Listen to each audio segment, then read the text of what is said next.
You're joining us now, NewsNation political contributor Dr. Lauren Wright, political scientist at Princeton University.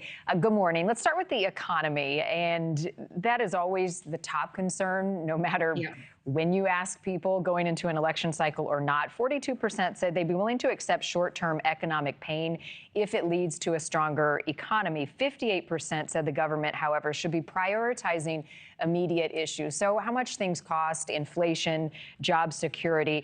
How do you believe the president handled that and reconciled those concerns in his address this week?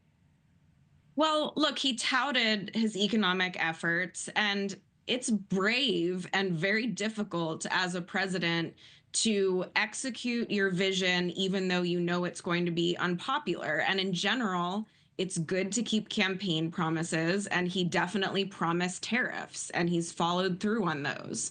The problem is it's not just this wild roller coaster of the stock market that has Americans worried about their retirement, like Brooke just said. There are lagged effects of these tariffs that we haven't even fully realized yet, but might in the next month or so. It could be shortages, it could be price increases. And so Americans might have even more pain to go before the president's vision is realized. And that's a lot to ask of the American public. And it's very, very difficult to execute. So I don't know, certainly I hope his plan works. But there are very serious doubts that the average voter, average consumer is starting to have. Right. Everyone should hope that the plan works, every American, right, that we're better off in the end. I'm curious, though, just about the speediness of the plan, right, executing the tariffs. I mean, first 100 days, a lot has happened. Would it be considered a political risk to say we may have moved too fast, but this is still the right thing? Well, tariffs are a risk no matter when you do them and how quickly. It's a really controversial economic policy that most conservatives are pretty blatantly against, and that's been for decades. And so he's not only bucking the general public who has their doubts about how this will affect them, he's bucking the Republican Party. And again, that is rare to see in a president, and some people might find it very refreshing, and I give him some credit for that. But I do think he has very, very limited time left before the majority of Americans start to lose patience with this, and the effects actually substantively start to be very serious. Right, which makes it all the more important that a deal with India and perhaps China soon comes to fruition. Let's see those. Let's see them instead of the ambiguity around talks. Immigration has always been one of President Trump's strong suits. He made that promise on the campaign trail as well.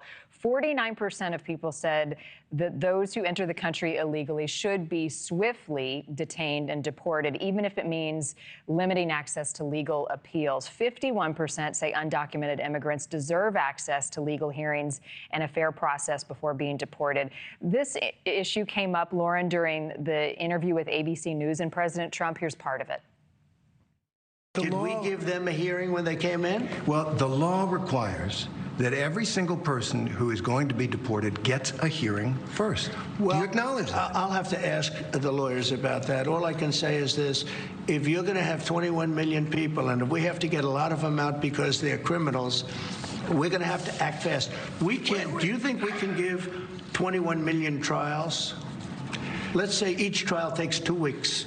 Is that what you want us to do? The law is the law, sir. The law is the law, and you're the law doesn't say anything about trials. No, not trials, hearings. I said These hearings. people came in, they're not citizens. They came in illegally. They came into our country illegally. We have to get them out. Lauren, President Trump is very strong on immigration, but does his support start to erode when you start to get into these legal fights? I actually don't think so, because, Democrats are seizing on the very real legal obstacles he's facing, the court challenges he's facing. But to the average person listening to this, they say, yeah, of course, we should deport people who are here illegally, especially criminals. And so Trump has the common sense position on this, even if he's going to face legal challenges over these cases. I think the judge being arrested in Milwaukee is a really good example. She has very famous very reputable conservative lawyers on her team, and they have a very clear federalism case. But try explaining that to Americans on the campaign trail when they know the record and the accusations that were made of this illegal immigrant. They're going to say, of course, we don't want that person here, and we don't want a judge allegedly protecting them. And so, I think Democrats have to be careful. Of course, they have to try to uphold the law and hold Trump to a standard, but you're going to lose a lot of people if you don't have the common sense position, and they're at risk of that on many, many issues right now. Thank you for watching. Subscribe below and download our NewsNation app right now on your phone, and you will get fact-based, unbiased news for all Americans.